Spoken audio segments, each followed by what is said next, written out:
Class 6th History Chapter 5 Part 2 Kings, Kingdoms and an Early Republic.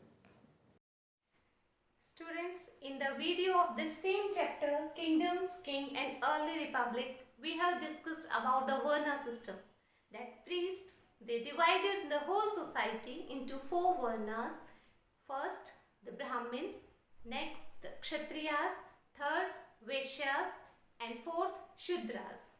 In this, the Shudras, they were considered inferior and they were not allowed to take part in any of the ritual and they were not allowed to study the Vedas. Now we are going to discuss the next chapter according to our textbook, that is Janapadas. Here Janapadas. In this term, the Jana means people and Padas means the place where the people settle down. So Janapada means the place where the people settle down. It might be a small village or a big village or a group of few villages. That is known as Janapadas. In those Janapadas, when the people they selected their representative, means their king or their leader, at that time all the Janas they assembled at a place, they discussed the quality of the leader, and whomsoever was the skillful, whomsoever was good at the battles, wars, means the good warrior, they become the king of that certain place. So that was the system adopted by Janapadas. Now the next topic according to your textbook, that is Mahajanapadas. Mahajanapadas. As the name suggests you, Maha means bigger than these Janapadas. Okay, so few places, the few kings, they become very powerful and they extend their territory at a various level. That's why they were known as Mahajanapadas. Thing to remember is that according to Jaina's literature and the Buddhist literature, there were 16 Janapadas were listed in that. Means we can say at that time main 16 places were known as Mahajanapadas. There were several Janapadas and 16 Mahajanapadas. Around 2500 years ago, few Janapadas gained more power. They became more important. That's why those Janapadas, means big Janapadas, were known as Mahajanapadas. And I told you these were total 16 in number. Total how many Mahajanapadas were there? 16 Mahajanapadas. Now next thing we are going to discuss is that why these Mahajanapadas were known as Mahajanapadas. Means what were their main characteristics? The first one was the kings who were of these Mahajanapadas, they extend their territory and they fortified themselves. They fortified themselves. It means they made huge palaces and they made huge forts. And they fortified their whole territory. Whatever the reason came into their control, they made a huge wall around that. The main motive of that wall was, with that wall, it was very easy to control the people and their activities.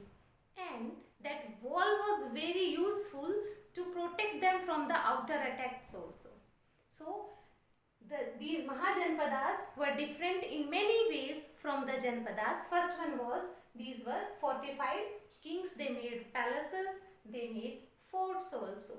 Second, the kings, with this help of these palace and fort, the king, they show their wealth, that how powerful we are, how much wealth we have, how strong we are. So to demonstrate their wealth, they made the huge palaces and forts. And when we discuss about the Janapadas, I told you that at that time there was no standing army. Whenever there was the warlike situation, all the people they get together and they engaged in that war. But in Mahajanpadas, they had the standing army. So they kept standing army.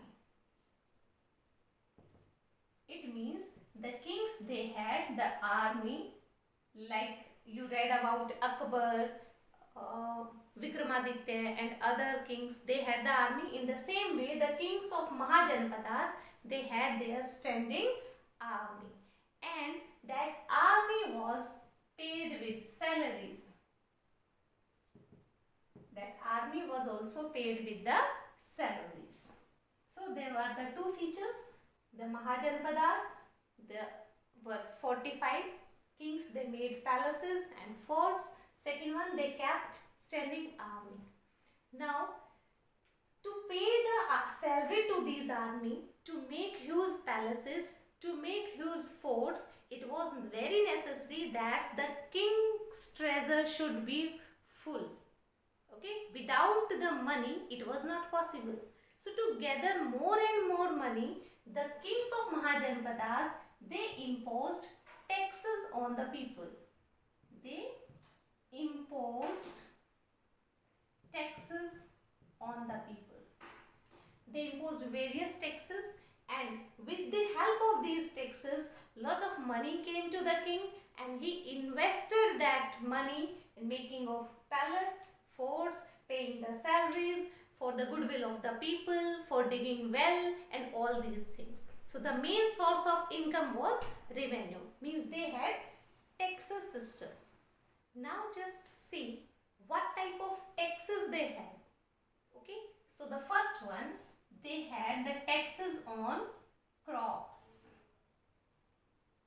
Because we are talking about the time period 3000 years ago or 2500 years ago. At that time, the main occupation of the people was agriculture. Agriculture was the main occupation of the people.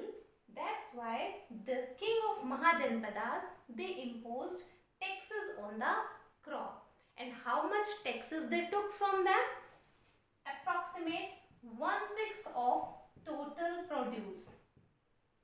1/6 of total produce means whatever the production done by the farmers, 1/6 of that they were supposed to pay to the king. And in their language, it was known as bhaga. It is a Hindi word, है ना, bhag. So that was known as bhaga. B-H-A-G-A, bhaga. That was the first type of tax, means taxes on crop, or in simply we can say agriculture tax. Now second type of tax was the tax on weavers, artisans, okay, weavers, artisans, craftspersons, etc. Means second type of taxes were all the people who were doing their own business, like weavers, artisan, craftsperson, traders. They also used to give taxes to the king. Now after that, the third type of tax, it was taken from the hunters, gatherers, herders. Okay, means you may ask how they paid the tax. Did they pay the tax in form of money? No. The hunters, gatherers, herders, they paid the tax whatever they had with them. Like the herders, they can give the milk to the king, or regular they can give the milk products to the king, or they can sometimes they just gifted few cattle to the king. What the gatherers can give at that time? So they can give the gifts, whatever the forest produce they gather, they just give it to the king. And here in second case also, I told you weavers, artisans, craftsperson, they were also, if they were not able to pay the taxes in form of money or something else, what they did, they worked for the king. They worked for the king. For suppose king is making the fort or palaces and need the services of these people, so they paid their services free of cost. That was also a type of tax for them. And the last tax which was paid by the people, that was tax on goods. Like today also we pay the taxes on goods. The same thing, at that time also the people, they paid taxes to the goods. So I hope you just identify how the Mahajanpadas were different from the Janpadas. That was a small system, and Mahajanpadas, it was a synchronized system. We can say they were fortified. The Mahajanpadas king, they had their standing army, and most importantly they had the tax system, because without money it was very difficult to settle all these things, to arrange all these things. So the continuous flow of money, they had the tax system. So these different types of taxes were paid by the people of that time. That's it for today. Thank you.